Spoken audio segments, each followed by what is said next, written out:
everybody. Welcome back to Entertainment Circle. I am Sheyla Paz, and I'm so excited I made it through the day. I have one more artist for you today, and I thought that today was going to be wrong because, I kept dreaming about messing things up, but everything went as planned. And thank you for staying tuned and watching and being entertained and listening to these wonderful artists and to supporting their music. This next artist made me feel blue like his last name. Please welcome Manny Blu. What's up? Hi, how are you? Good. Thanks for having me. You're welcome. How you doing? How's this cold weather treating you? I'm doing well. I haven't gone outside too much, but I'm from Canada, so it seems pretty familiar to me. So you here in Nashville now? Yes, yeah. So you're getting like a similar vibe right now. Yeah, I mean, I was telling people on my team that I came down to the South for a reason, to not be reminded of the cold, but it seemed to have followed me. So here we are. Yeah, I think you brought it with you. Yeah. What part of Canada are you from? I'm from Montreal, Quebec.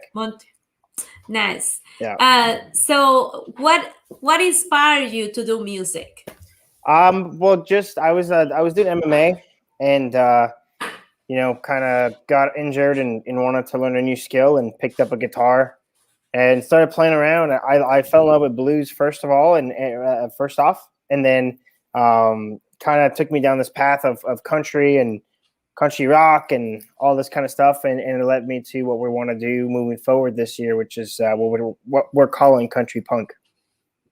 Interesting. So blue, like your name. So yeah. It's kind of interesting that you follow that music and kind of follow with your name. Yeah. That I love that. Yeah. So, thank you. You're welcome. You're welcome. So why do you call it punk? Punk what? Country punk. We're doing country punk.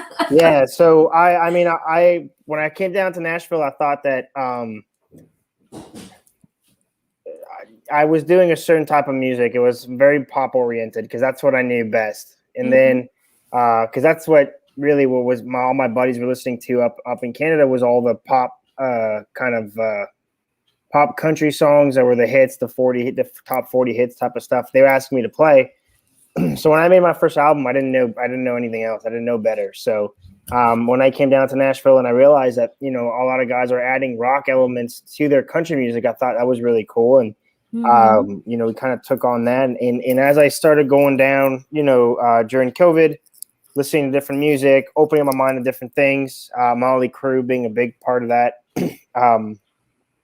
I realized that country rock is cool, but it's very slow and heavy. It's just the rock element that a lot of people are implementing is the heaviness, but not so much the attitude and the up tempo speed that rock and roll has, and the attitude. So by wanting to do something different and kind of break the mold a little bit, which is something I've always been wanting to do.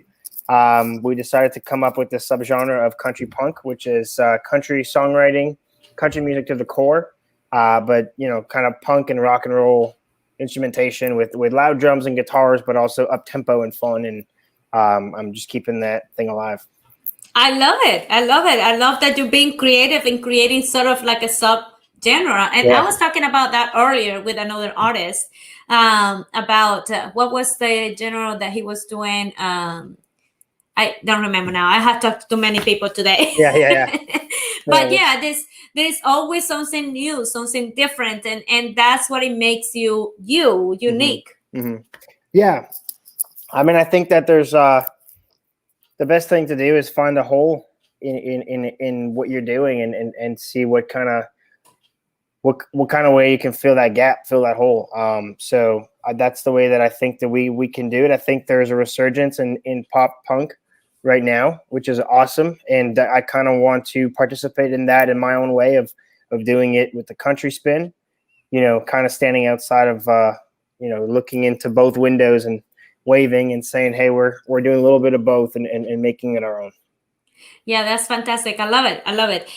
Can you talk about your EP, New Ink? Yeah. New Ink was something that we made, and that was very much country rock inspired.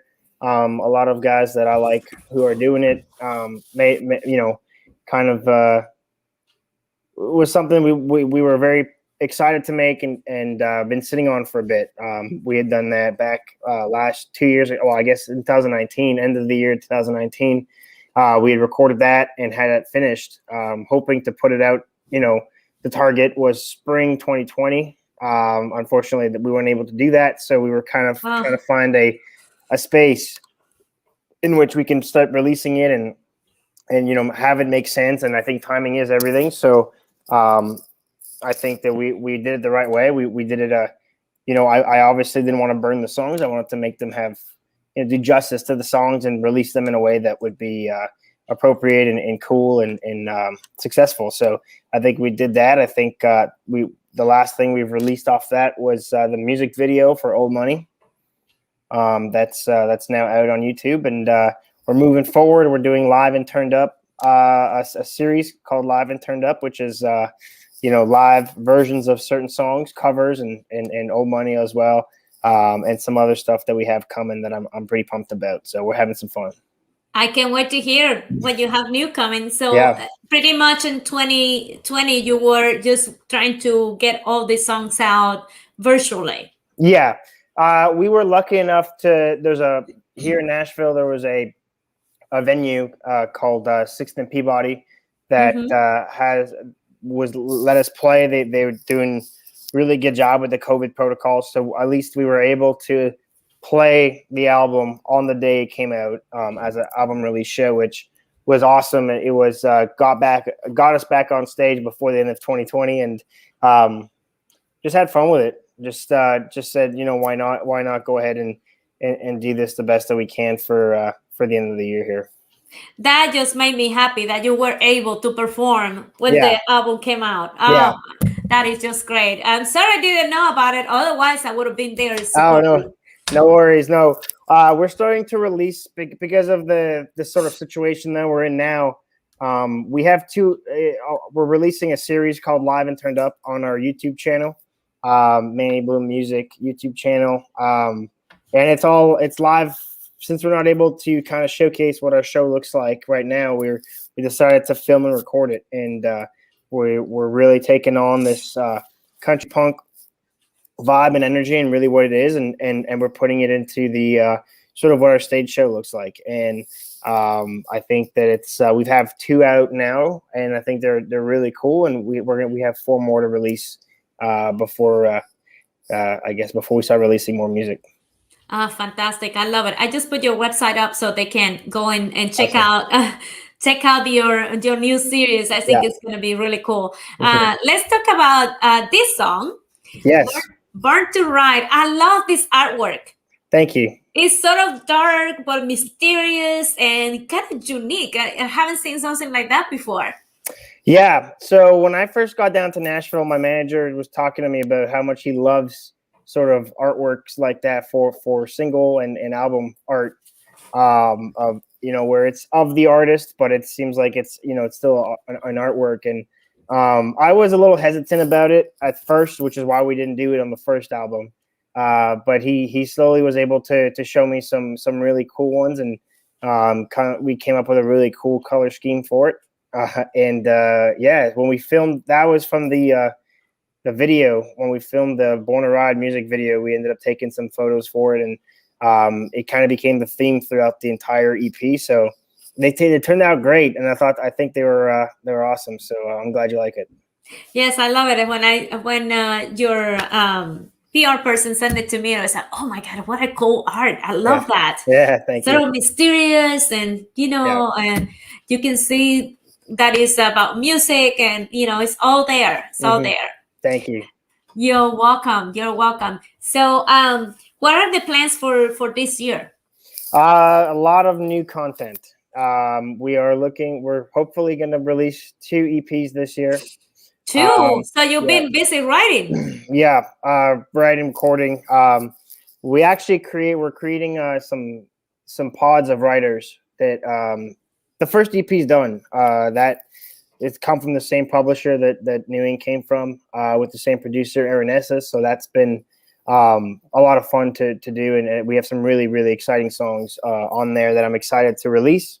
And then we also now, with this idea of country punk, where there's a lot of people in Nashville that are from a sort of alternative rock, punk rock, pop punk, hard rock backgrounds that are all around and looking for something to do. And so we're creating these sort of songwriting pods to really create a team and create this identity of what country punk is. And we're going to have an album coming out later on towards the end of the year that really showcases that. So we've got 2 EPs, kind of ready to go. And we also are going to do a couple more live and turned up sessions. So that's about 5 or 6 songs each.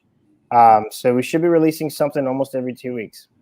Oh, wow. That you're going to be busy. Yeah, we can't be on the road. So we don't want to just sit around and hope for the best. We want to be proactive and be creative. And honestly, just to be around the guys, we get to constantly keep rehearsing and playing. And, when we do these live and turned up things, we do them in one shot. Like, so, we go straight through, I should say. And so if that takes, two shots to do it, then we pick the best one of the 2. We don't, cut and splice. So we definitely want to be as tight as possible, like a show, and be able to do it in as little takes as possible, so we can move on to other songs and be able to capture more stuff by the end of the day.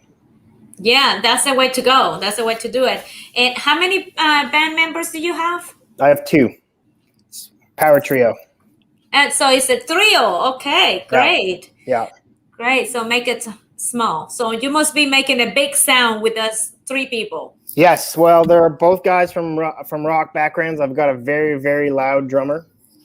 He's a big boy, and he hits really, really hard. And I've got a guitar player who where I'm kind of letting him run loose a little bit. I think that I got to meet these guys because they were cool guys, and we got to play together because we were doing a lot of fun things when we were doing a lot more, when the sound was a lot more country, and he had to flex that muscle a little bit. But now that we're back in his sort of in his comfort zone, he gets to really play and let loose and be as loud as he wants. So we've had other band members in the past, and guys came and went for various reasons, but these were the 2 first guys that I met when I came to Nashville. The first 2 guys I hired for the band, and we have the most fun and get along. So I didn't feel like adding more people after everything that we've gone through together. I think forcing more relationships and characters in the mix wasn't a good idea. We just have too much fun being the 3 of us, so I decided to keep it that way. That's great to hear that you guys are get along. Yeah. And that way you can be more interactive with each other. Oh, 100%. Being a small group. Mm-hmm. Yeah, for sure. And I forgot my next question, but it was about that. Yeah. Well, I mean, I think at the end of the day that our show is just fun, and we get along really well. They used to play in a band together, so they know each other really well. Mm-hmm. And they were my first best friends when I came to Nashville, and that still somewhat, that still remains. That's still the same. So we have a lot of fun, and we just decided. I looked at them one day and I said, let's just do it, the 3 of us. You guys have a problem with that? And we're like, no, let's do it. Yeah. What I was going to ask you was, do you play an instrument?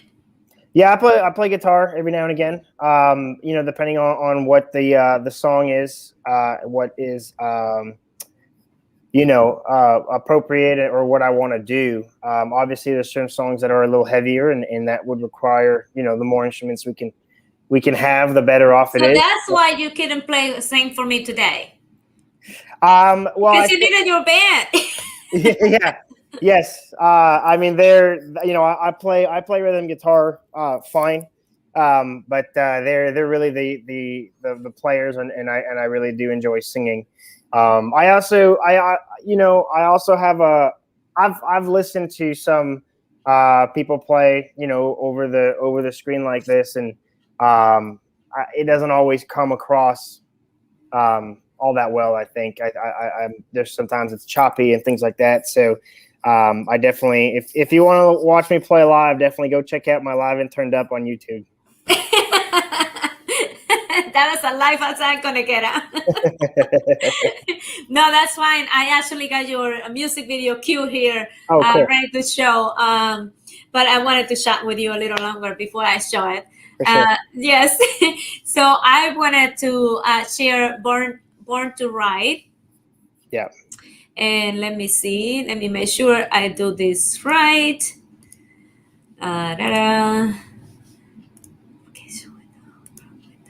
Okay, okay, here we go.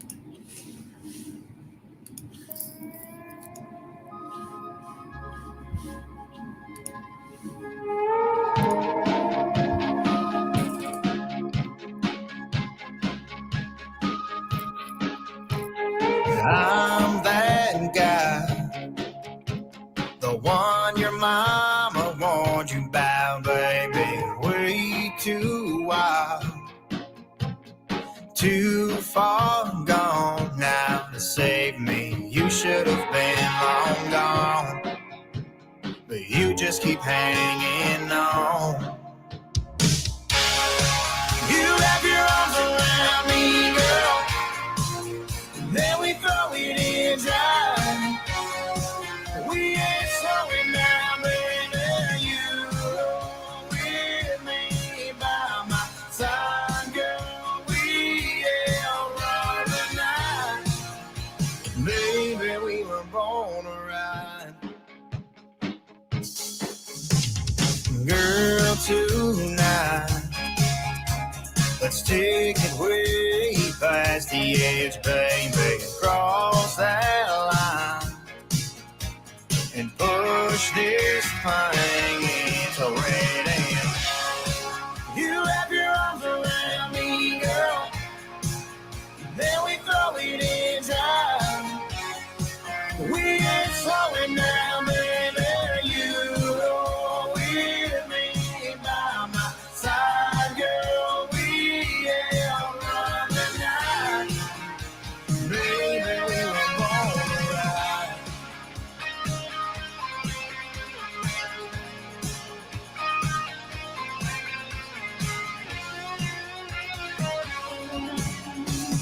You should have been long gone, but you just keep hanging on. You wrap your arms around me, girl, and we throw it in dry. We ain't slowing down, baby.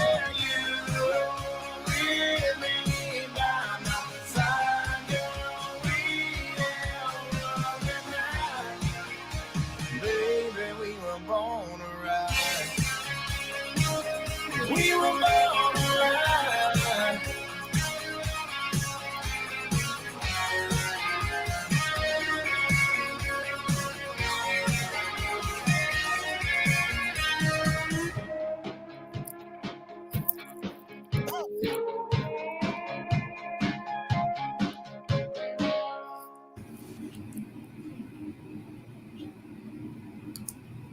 I totally get it now. I totally get it. I love it. You got me rocking over here. It has that feel, and I see where you come from with the sound. It is incredible, and let me close that window. The drummer is incredible. Mm-hmm. Yeah. It's had that big sound. I love it. It got me here moving. That's awesome. Yeah, and he can actually sing really, really high. We just put out a video called Blow. It's So he's the one doing the vocals with you? he does vocals sometimes. Wow. Yeah. If you go on YouTube, we have a Live and Turned Up. We did a cover of Ed Sheeran and Chris Stapleton of a song called Blow, and he sings a really high part that Chris Stapleton does right at the beginning. So I would encourage y'all to check out on YouTube our Live and Turned Up, because it's quite an experience to see such a big man sing so high. So Wow, Yeah. that's incredible. It's beautiful. I love the video, by the way. It's beautiful, and Thank you. the lighting and everything, the sound is incredible. And I totally get it why you have like this passion for a new fusion. Mhm. I can see it. I can feel it. It's beautiful. Thank you. You're very welcome. So, what I saw that you have some tattoos on your hand. Can Yes. you tell us a little bit about those? What do they mean to you? Yeah. Actually, so my hand tattoo that I just got this one not too long ago before Christmas. It's my latest one, I guess. How many do you have? I have my arms and I have all across my chest. I have 2 on my leg Wow. and I have my ribs. Why did you do that to yourself? I hate the pain, but I like the look. So No, I was going to say that you must love pain. No, I don't. I hate getting them done, but I do want to do my other hand now. And I don't know. We'll see where we go after that. But I definitely am gonna keep getting more. So. Oh, wow. Do they have any special meaning, each one of them? Yeah, they do. And so the one on my hand, I from 16 to about 20, 21 years old, I had the MMA. And I was hanging out with my old trainer. This was back last summer-ish when I quarantined in Canada because that's where our tour got stopped and that's where I'm from. So I got to go hang out with my brother for quarantine. So I was able to once things were opening up, I went to a cigar lounge with my old trainer, and as we're sitting at the bar hanging out, I was wearing a lot of rings, and the bartender said, she goes, "Oh wow, you can knock somebody out with those rings," and he stopped her and corrected her, and I was like, no, he can knock somebody out without them. And I've always had this idea for kind of brass knuckles. I thought it was a cool placement on the top of the hand for brass knuckles, and I just never had the reason, but he kind of blessed me with the reason to do it, since it's not since he knew what my abilities were and what my potential was as a fighter. And it kind of reminds me of kind of that time in my life that I got to spend with him and learn quite a lot. Wow, that's incredible. Yeah, that's great. So what is it like to be in the MMA? It's painful. You live life short. Just like the ink, right? Yeah, that's true. Yeah, I think that you're a fan of pain. Yeah, well, I know I'm not doing a very good job of defending yourself. Defend myself. Well, I don't like. You know what the funny thing is, and nobody believes me based on the way I look, I guess. But I don't like needles at all. And I actually hate going and get blood tested or doing vaccines or anything. I can't stand it. So, yeah, nobody believes me. But I mean, it's a different kind of needle, I guess. Different kind of ordeal. But yeah, and being an MMA fighter, it's tough. You gotta. I respect the guys that do it and have a long career doing it, because it's not an easy life, and yeah, you live life sore most of the time. Yeah, I think the thing about your pain is that your mind is focused on the end goal. Yeah, exactly. That's exactly okay. It. Yeah. I'm with you now. Yeah.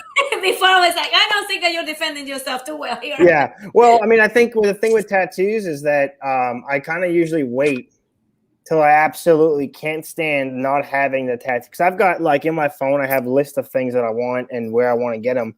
And so it kind of, when it happens that I'm just like, that's enough. I want this tattoo now, and it's kind of, I want it so badly that I'm willing to go through the hell that is the pain. So it's interesting that you say that, because I went to Chicago with a friend way back, and she was on a journey to get a tattoo done. Okay. But she didn't want to get it done with anybody. So I went with her to an interview, and based on that interview, she was gonna decide whether she was gonna get it done there or not. Okay. Yeah. So she didn't get it done there. Oh, wow. Because she didn't like something. The vibe. The vibe. I don't know what was it. She didn't tell me. That she said, no, this is not the place. So it's interesting that you say that you have a list of things that you want, but you still haven't decided where to go to get it done. And I assume that you have something similar. Yeah, it's not necessarily where it is I want to get it done. It's more so just like deciding that, okay, now's the time.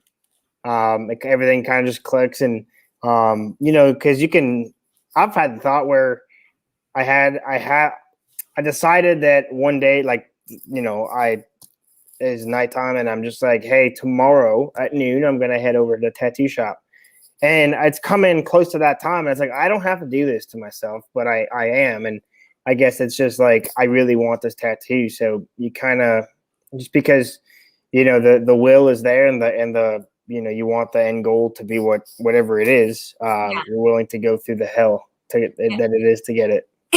And did you always go to the same artist? No, I started getting them in Miami. I thought that was like the cool place to get it. The tattoo shop had then moved.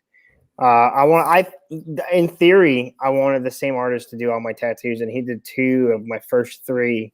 And then the tattoo shop that no longer existed, because I would always get them on vacation. My parents have a spot in Miami, so every time we went on vacation, I would go get a tattoo, and it was kind of like a fun thing to do. Once that place had moved, I didn't know what else to do, so I just started finding other spots that were either closer or, you know, walked in and kind of talk to the artist, see what they're about, and decide to get it there or not. So I've moved around. I've got a buddy now and back home in Montreal who did my chest. He did most of my chest, and he's really cool, but I'm not there right now. So if he was in Nashville or if I was in Montreal, I'd get it all done by him because he's awesome. But yeah, I'm looking for a guy here to kind of be that guy for me right now.